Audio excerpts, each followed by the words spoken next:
আপনাদের এই সাজিমারা এলাকার যে অবকাঠামোগত উন্নয়ন যেগুলো বাকি আছে সেগুলো যদি উন্নয়ন চান, উন্নয়ন ধারাকে অব্যাহত রাখতে চান, আমাদের এই যে উন্নয়নশীল নেতা আছেন, সাবেক উন্নয়ন করেছেন, দৃষ্টান্ত স্থাপন করেছেন, এই নেতাকে তো দরকার কিনা? যে উন্নয়ন করে তাকে তো দরকার। আমাদের সাবেক এমপি মসজিদুজ্জামান মিল্লাত আপনাদের এলাকায় যথেষ্ট উন্নয়ন করেছেন।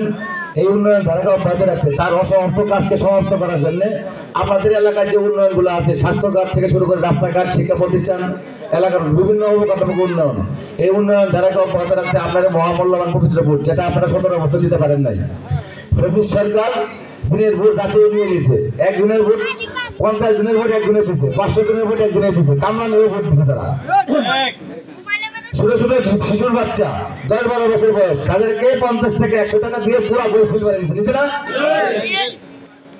আমরা বাংলাদেশ জাতীয় দল গণতন্ত্র বিশ্বাসী, ভোটে বিশ্বাসী, প্রত্যেক ভোটে বিশ্বাসী।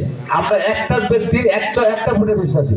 আপনি যেমন একটা ভোটের মালিক, আমি ইউনিয়ন বিএনপি সভাপতি একটা ভোটের মালিক, আমাদের সাবেক আমাদের মসজিদুজ্জামান মিল্লাত তিনি একটা ভোটের মালিক।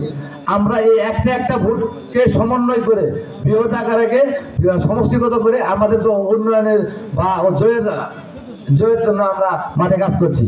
আপনাদের সাজিমারার যে ভোট আছে, অনেকে নেতাগুলো বলেছে 2800 ভোট আছে, 3200 ভোট আছে, বা 3000 ভোট আছে, সামথিং ভোট আছে। আসলে যে ভোট আছে সব ভোট কাস্ট হয় না।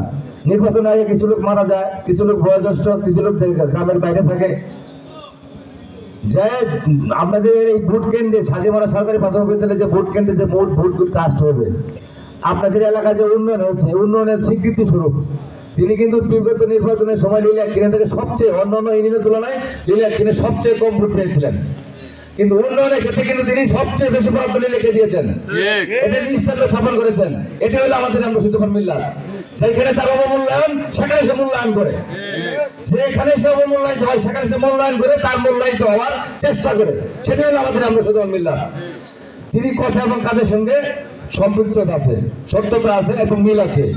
তিনি আমাদেরকে বলেছেন প্রত্যেকটা গ্রামে প্রত্যেকটা ফ্যামিলিতে উঠান বৈঠক করো, উঠান বৈঠক করে প্রত্যেকটা ভোটারের যে সমস্যাগুলো আছে তোমরা চিহ্নিত করো, রুট আউট করো, ফাইন্ড আউট করো।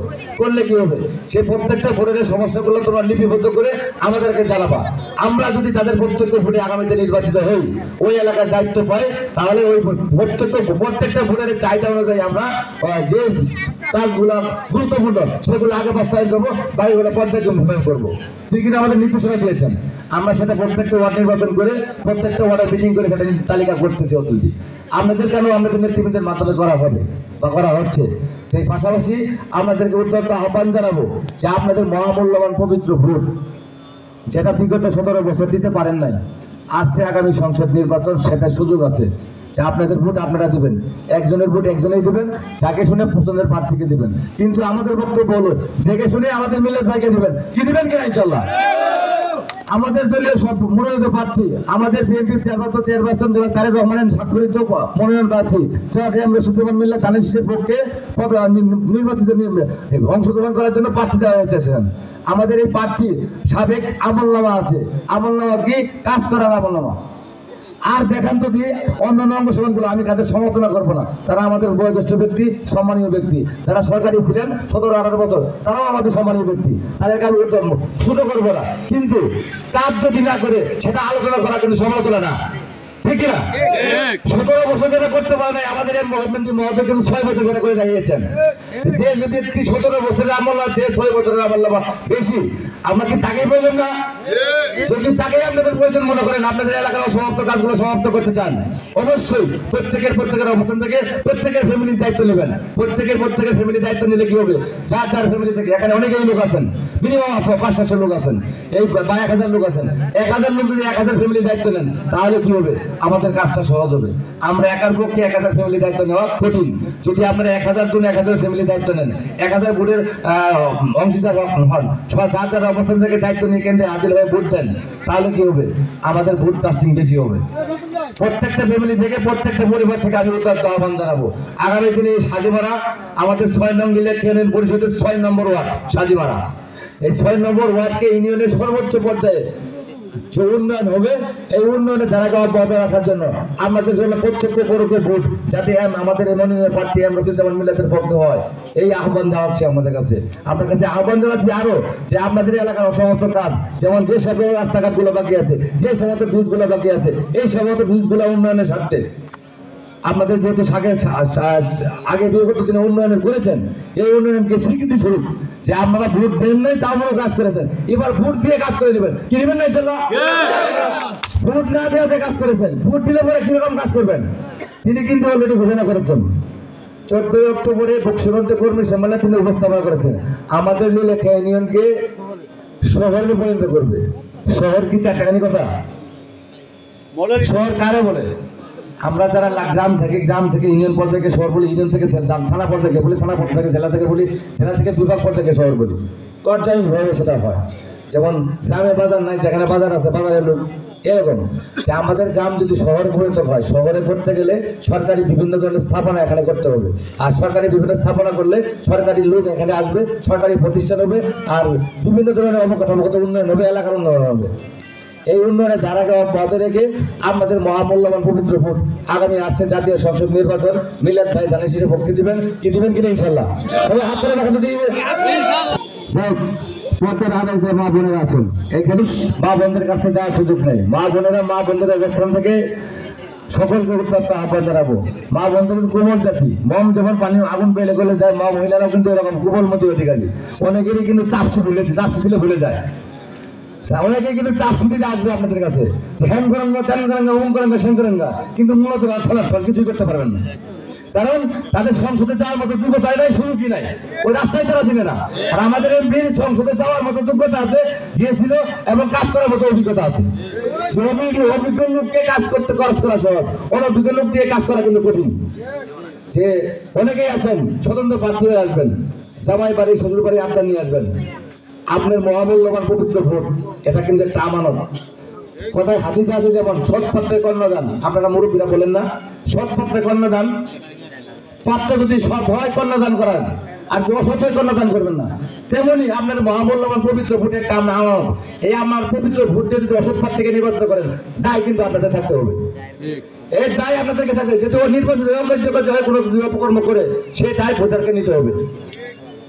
আমি আপনাদেরকে সকলকে উত্তপ্ত আহ্বান জানাবো, দলমত নির্বিশেষে। এখানে আমলিক অনেক বাইরে আছেন, আমি জানি সাজেমারে অনেক আমলিক বাইরে আছেন, যারা এলাকায় এফেক্টেড, ক্ষতিগ্রস্ত, আমি তাদের সমালোচনা করব না।